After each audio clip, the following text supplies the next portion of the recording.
Hi, everybody. Hope you're doing well. Welcome to our second unit. This one will be about borders. And before I go kind of cover just a few points about it, I just wanted to say again that I really am impressed with the conversations that we have been having, especially you guys have been having, in the discussion forums. You guys are doing a really good job at analyzing the information, bringing in examples from your experiences, and I really appreciate the ways that you are communicating. So thank you. Keep that up. Keep asking great questions. And I think we're going to continue using the discussion forums because it seems to be working really well rather than going back and forth with Flipgrid. If you would like to switch and do more Flipgrid, let me know. But for the moment, the written discussion boards seem to be working really well. So thank you. Okay, so borders.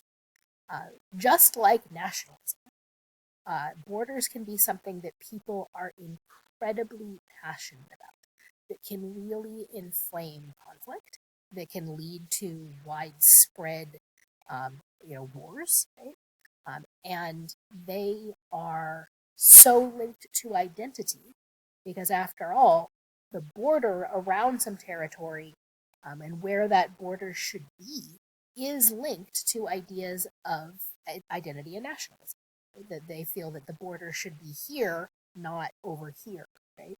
And so sometimes people have such deep-seated feelings about what a border is or where it should be moved, that it can lead to all sorts of just interesting juxtapositions, which is what we're going to be looking at. In my own experiences, an example of the way people feel passionately about borders, when I was interning at National Geographic, many years ago now, but while I was there, the magazine published an article about Bolivia and Peru and Chile. And it had a map that showed that area. And Bolivia used to reach the ocean. It used to have a little arm, a little protuberance that went out to the Pacific. And during a war called the War of the Pacific, Chile and Peru gained that territory. And so Bolivia was made landlocked. And the map at National Geographic showed that modern border. It showed the fact that they were landlocked. And there are so many people who feel so passionately that the map should still show that extension of Bolivia to the sea, that there were people from Bolivia who called in bomb threats to National Geographic when they published a map that these would-be bombers disappeared. Right? That's feeling pretty passionately about a border that has been gone for basically 100, 120 years. Right? So we are going to look at what borders are and how they have been formed this week. Next week, we will look at some case studies and examine some specific borders in more detail.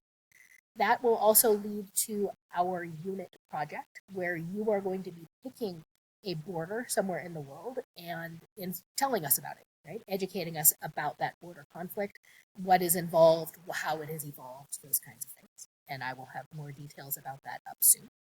So there's that.